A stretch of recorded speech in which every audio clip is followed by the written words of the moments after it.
Hello, everybody. I'm Don Counts. Welcome into Fayetteville Public Utilities Channel 6 Breakfast Club on WEKR and on WYTM. Glad to have you tuned in this morning live from our FPU studios here at 408 West College Street. We have our CEO, General Manager Britt Dye, with us today. Britt, good morning. Morning, Don. Got a lot going on around here. The weather's great. The weather is great. We're looking for some good weather. I guess you got a lot of spring projects throughout all the departments. We have some big-time work plan projects going on. You know, the weather has broke a little bit, so we can get into some places we've been needing to get into. And talking about more rain on Thursday, but, you know, we're doing the best we can with some big projects. Yep.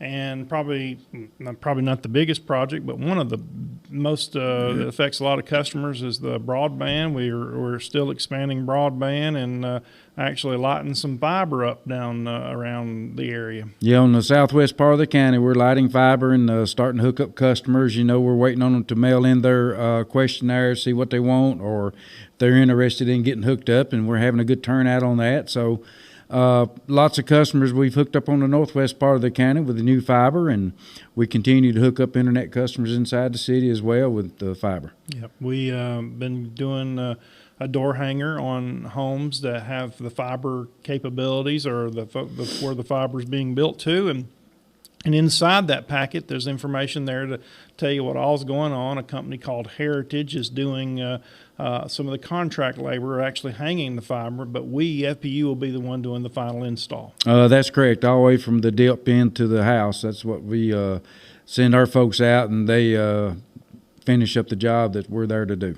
It's such a large project. It's a huge project and very expensive. Tell everybody how we got the funds for this project. Well, if it wasn't for the state giving us some grant funds, you know, it made it easier for us to go out and to expand. And we're building some fiber as well along the way, hooking up the electric infrastructure, the equipment to have more information that comes into our SCADA system, so we'll know exactly and a little quicker at times how we can operate things. So the more that we get hooked up, the more we can control here from the office. But that's not always the case, because sometimes we have to run the lines out and see if we got something down or car wrecks or something like that. Well, being able to know what our system is doing is really good right here at our fingertips, and it's come a long way with that system for sure.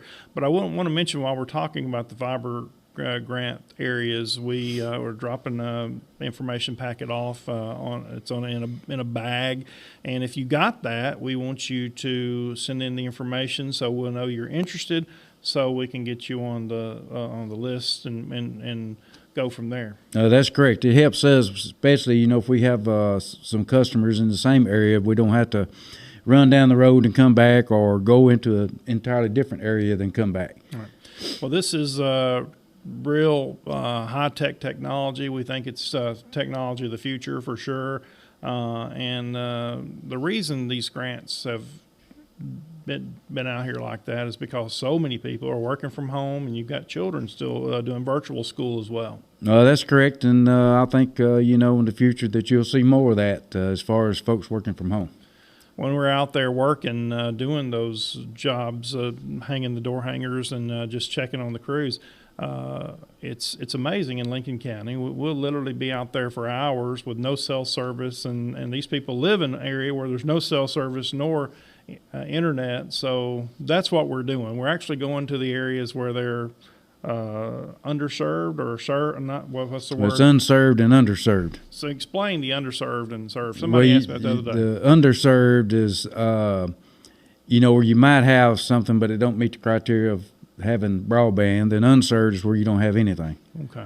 I believe that's the way that it is. That sounds right. That's right. You know, if you're like that, and then some people say they have service, but at the same time, we can't build into an area that has got some type of service unless it does not meet what the demand is. But other than that, if somebody's already got that area wrapped up, we can't go in there. So with high-speed internet, we're not going to be a competitor to another high-speed internet company. That is correct. If you got grant money, if you're using grant money, that does not allow that to happen.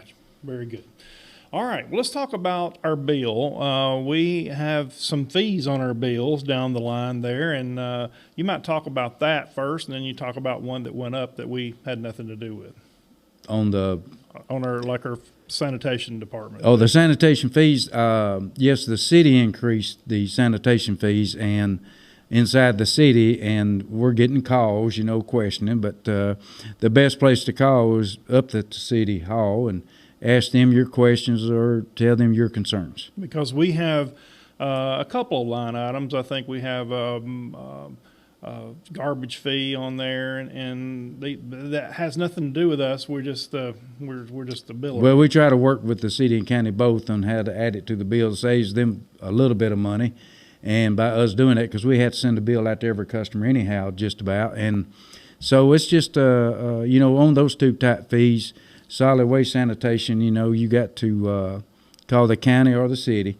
We just add it to our bill. We don't come up with that cost. Right. And in this particular case, it went up $5, and so we get a lot of calls on it, but we really had no knowledge of the process of how that came about and that kind of thing. So you'd have to contact the city. That is correct. That's right. Okay. Well, so that clears that up. So if you're seeing an additional fee on there, we want you to call the city on the sanitation fee on that. Okay. Well, we've talked about telecom. I think I went straight to that right off the bat. But one thing that we want to clarify too is, social media is sometimes the beast of false rumors, and some people thought we were getting out of the cable business, and that's not true. At this point in time, it is not true. Now, the future will be based on the programming rates. They keep going up. And, if you start charging the actual operation cost of programming back to the customer, it just doesn't make any sense to do that. And, everything's going internet-based, and that's the direction we're moving.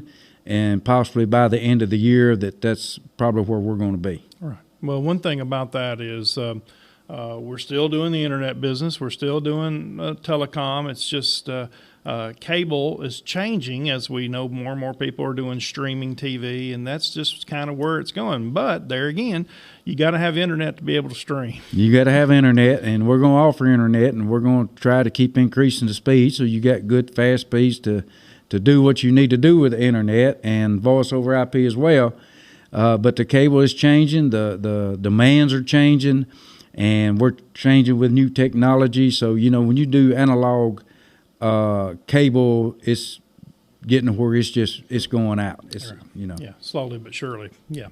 And so we've got to make changes. That's one thing through all the businesses, which we've made some major changes in the water department, the latest, greatest technology. But you have to do that in all the departments, including electric. I know we're doing, I was up Petersburg. They're changing out an old transformer. And I forgot what year that thing that you took out, but that thing's been working since the 50s, I think. It was 1952. Wow. And originally, those transformers at Petersburg substation started off in the Park City substation. Oh. And then we had to increase load out there. We changed those transformers, and we picked up load in Flintville. So we took those transformers from Park City, moved them to Flintville until they worked and was overloaded there. So then we took them from Flintville, moved them to Petersburg. And the thing is, even though we're 1952, as you said, they were working just fine, but we're just trying to get ready for newer stuff. Yeah, we put in a 12, 16, 20 megawatt transformer in Petersburg now, and we got those transformers set over to the side. But, it's like the way it used to be. Nothing's made like it used to be made in the old days. It was really made good, and you could depend on it, and it was really reliable. And today, you don't know what's going to happen with the new equipment that you purchase, and anything you purchase today is so far out on lead time is another thing. Oh, yeah, and there again, that same concept. Having a backup is almost impossible for everything, but in your case, you try to have redundancy throughout the whole system every way you can. We do, as far as, trying to move power. It depends on how bad the system could get damaged, but, we have contingencies in place. We have all of our switching plans. We have all that written on all of our contingency plans, whether it be water, wastewater, or on the gas or the telecom side, to try to have redundancy in where you can feed it from another way. But it's not always the case, because if you have something to hit most of the county, it's going to put you out from doing that. But, we try our best to be sure that we have contingencies in place. So. because you never know what's going to happen. Seem like every time I'm in your office, you always have a new challenge. Well, challenges are good. Every time I'm in there, it's something. I'm thinking, well, I don't know if I'm bringing the challenges or they just come in when I get there. I think you bring them in. I think I am part of the problem. But, the thing is, you do have to take on those challenges, and we have them throughout the system. Like right now, we talked about springs in the air, and there's a lot of construction going on in our community. A lot of construction, and we're glad to see it. It's picked up, almost 3 times as much as it was this time last year because of the COVID was hitting really hard. We all know the COVID still exists. And I have to brag on the employees for what they've done during this COVID time because we never interrupted service. Now, we might have had storms or trees or something that's interrupted service, but, the employees, I depended on them greatly.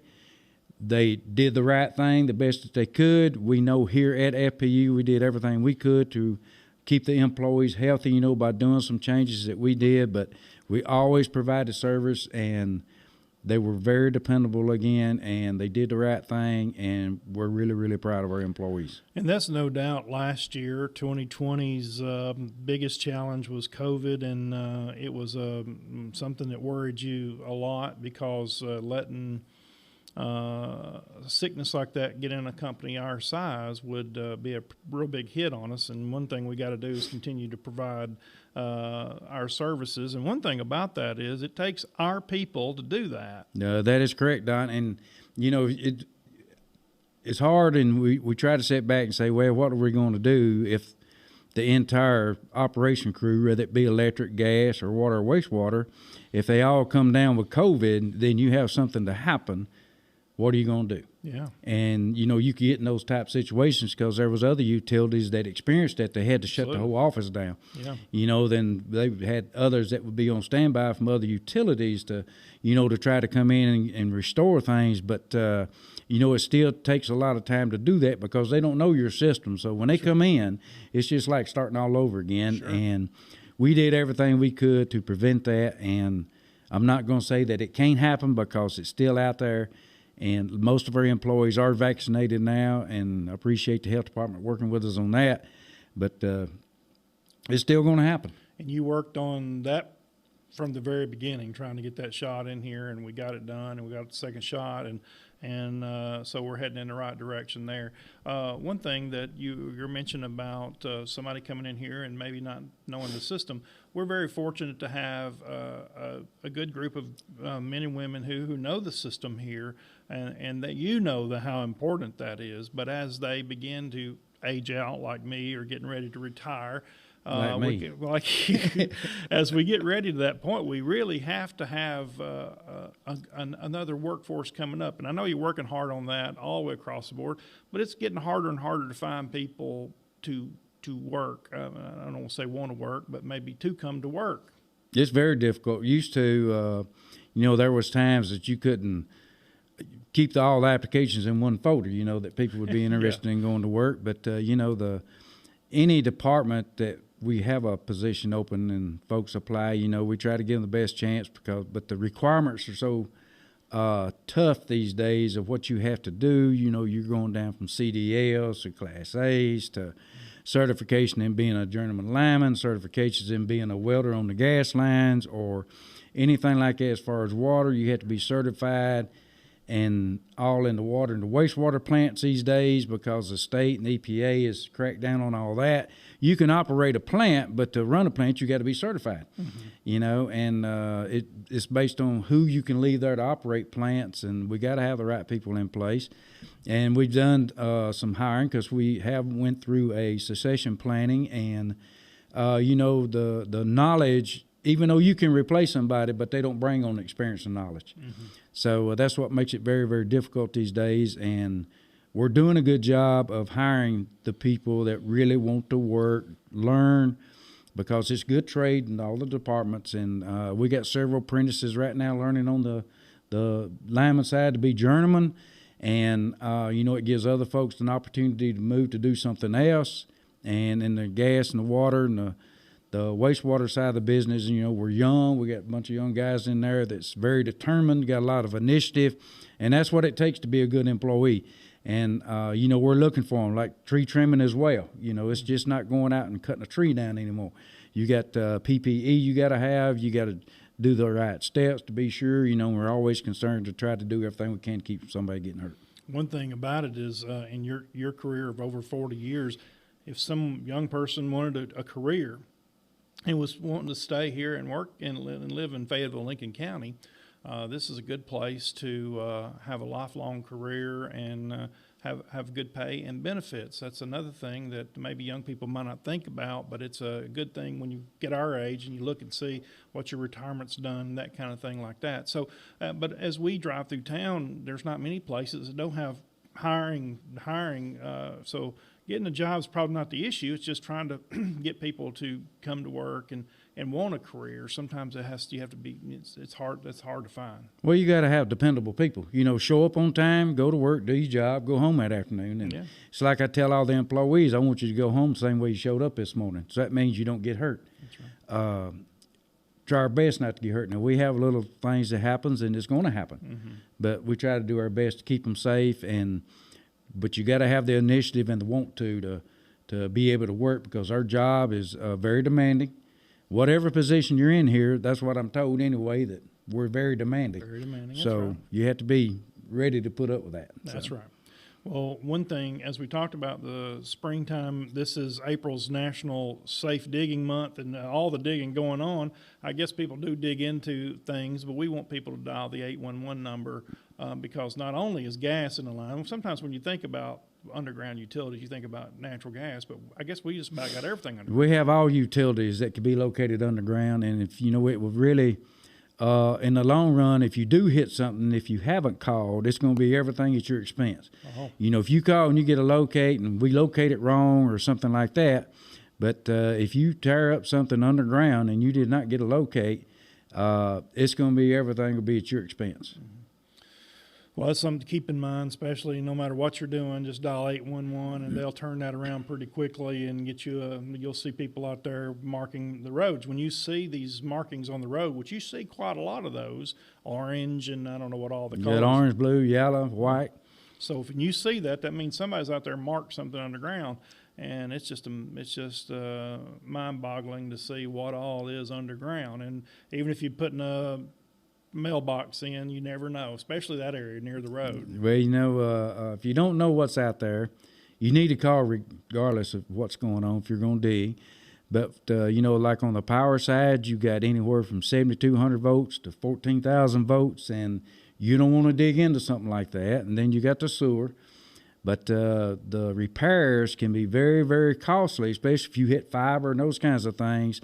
Not only could it be dangerous, it also could be very, very expensive. That's right. Well, there's just so much out there, and we have people who mark that and having the knowledge to do that, and the technology is really cool how they do that. But we got one more thing before we go. We got water and sewer restoration going on. That's a full-time thing because that infrastructure is older. So I'm not sure we had a little power flipper there, but I think I'm still good. We're good. We're rolling, so we're good. If we have a power outage, you're going to have to go. All right. So anyway, so you got a lot of wastewater sewer restoration going on. That's pretty much nationwide. You see any city you go into, they're digging up the roads. Yeah, there's a lot of infrastructure improvements, and plus with the new funds that Governor Lee's getting ready to do, you know, we hope maybe we can see what we got going on there. But we're pushing close to a $17 million work plan coming up if the state approves the SRF funding. Right now we're in engineering design on the water side because we got so many other improvements we got to make. But the main thing now, the cost of material has gone way up, and the delivery of material has gone way out. Like if we call and get estimates on PVC pipe today, and you're going to do the job a month down the road, you're going to have to call and get quotes again because it's not where you can get it for 30 days or 20 days. Mm-hmm. The resin in the PVC pipe has gone extremely high, and PVC pipe as well also has gone almost triple in price. So transformers, wood poles, the delivery time. Transformers, for example, is better than 20 weeks out for delivery on some sizes. Then when you have poles out there, you're trying to get in, and if you do have something bad happen, everybody wants material, so we're trying to do our diligence by keeping what we can in inventory and, do the best we can if something did happen. Well, we've never had an operation while we're on the air, so that's interesting. So maybe you might need to check that out. But probably it's a squirrel. We have a lot of squirrels hopping Right now we're having a lot of squirrels. Yeah. Tell people why a squirrel causes an operation like we just saw. Well, they get up on the primary and it goes to ground if they're standing, on the pole, and they reach out to the primary to get on that line, and you know how they walk down through there. Or if it's on the secondary and it gets on the secondary bushings of a transformer, then it kicks out fuses and lines that way too. But we have all kind of animals sometimes that get on power poles: raccoons, squirrels, owls, and snakes. And some people say, "How's a snake?" The owls or whatever, or a hawk will drop off a snake or something, before they land, and it will tie up a lot of things to kick things out. So. Yeah. Well, all right. Well, Britt Dye, our CEO, General Manager, has been our guest today. Anything else before we go? No, I just appreciate your patience. We're doing everything we can as fast as we can. I know that don't suit everybody, but we're going to do the best we can. All right. Well, you had some notes there. Did we cover that? I did. All right. Good enough. All right. Sounds good. Well, we appreciate you being here today. I know you got a board meeting this week, and you got a lot of things going on. Plus, you say rain's coming in on Thursday, so you got to keep in touch with the weather, and so that's what we're going to do, and we appreciate everything you do. Thank you. Thank you for listening to The Breakfast Club on WEKR, the Newsmakers on WYTM, and all the folks listening on Fayetteville Public Utilities Channel 6.